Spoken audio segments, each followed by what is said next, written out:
In the next two videos, I'll talk about the twin paradox. The twin paradox is one of the most well-known and fun puzzles to emerge from the study of special relativity. In this video, I'll pose what the paradox is, and I'll attempt to resolve it in the next video. But first, some comments about time. So we've seen in this unit how to calculate proper time. So I've done examples where we have event A, and then maybe one observer or spaceship or stuffed animal takes a straight world line through space-time, and the other one maybe takes a curvy one, accelerating and decelerating, and then they meet up again. So we have two events, A and B, and we know how to calculate the difference in the time interval. We've done that. And then we say, okay, well, what's the difference in their clock readings when they reunite, assuming that their clocks were synchronized when they left?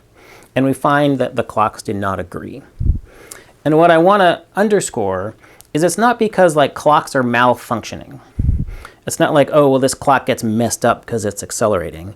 It's that time itself is different for each of these space travelers. So what do I mean by time itself? That's perhaps a tricky and philosophical question. But let me say it this way, that time is what clocks measure. So then that sort of pushes the question back, all right, well, what's a clock? So I'm not sure we're ever going to resolve all of these questions, but to answer the question, to think about clocks, let's go back to the example of muons.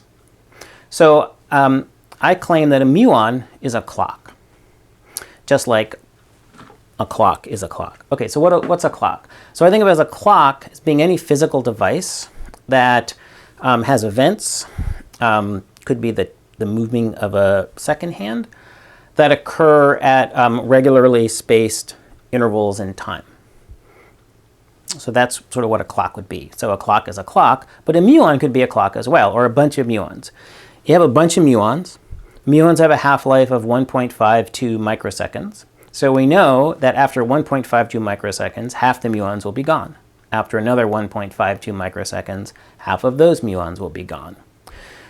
So muon decay, and muons themselves, are processes that can be thought of as a clock. And so when we've done, we talked about, I think in the last unit, atmospheric muons coming down at very, very high speeds from the upper atmosphere, it's not the case that the clocks on the muons somehow go awry. It's that the muons themselves, they are the clocks, and they experience time differently than we do at rest on Earth watching the fast muons coming down. So muons are a clock, and really all physical or chemical or biological processes that have well-defined times associated with them would also be a clock.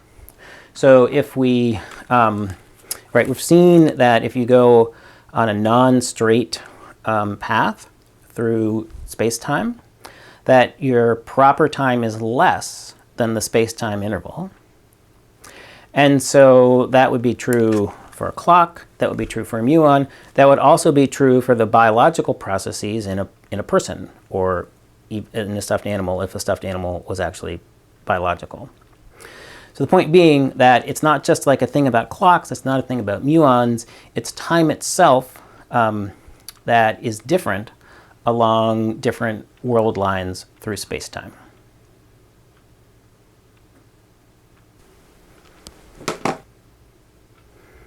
Okay, so now let's talk about the twin paradox.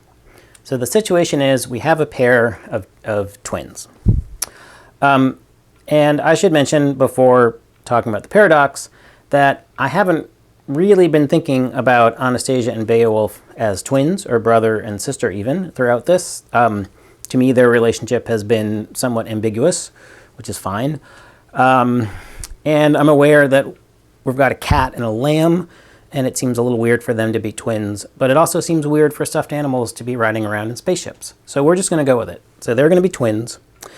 And here's how it works. So they're twins, and let's say they live a happy life together on Earth, and then when they're 25, Anastasia goes on a long trip. So she goes out to Sirius, which I think is the closest star, other sun, to us. And she travels at a significant fraction of the speed of light because Sirius, I think, is a little under 9 light years away. So it's going to take her at least, more than 9 years to get to Sirius. And all the while, Beowulf is just hanging out here on Earth. And then Anastasia does some science stuff on Sirius, and then comes back, and that's another multi-year trip. And so perhaps, again, they depart when they're both 25, and Anastasia goes away and comes back. And when Anastasia is coming back, Beowulf turns 50. And so then Beowulf, waiting for his twin to reappear on Earth, is thinking, gosh, so Anastasia has been moving at a pretty fast speed. And so the proper time that Anastasia experiences is going to be less than the time I've been experiencing here on Earth.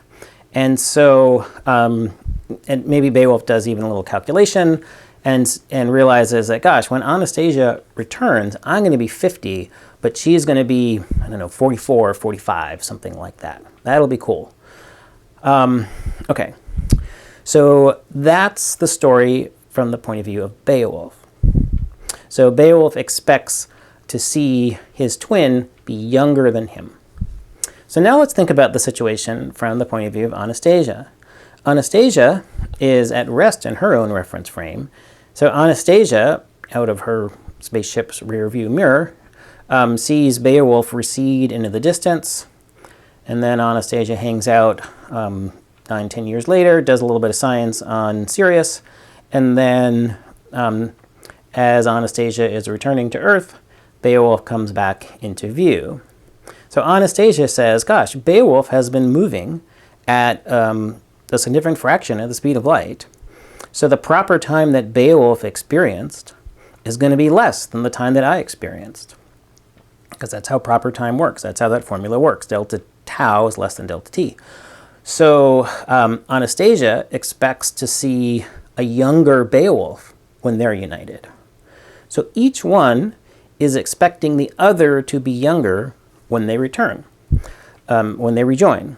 And clearly that both of those statements can't be true at the same time, right? You can't have Anastasia younger than Beowulf and Beowulf younger than Anastasia.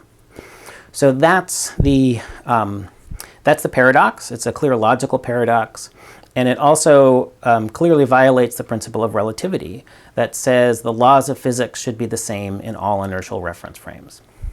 So somebody's logic is wrong here, and we'll figure out which in the next video.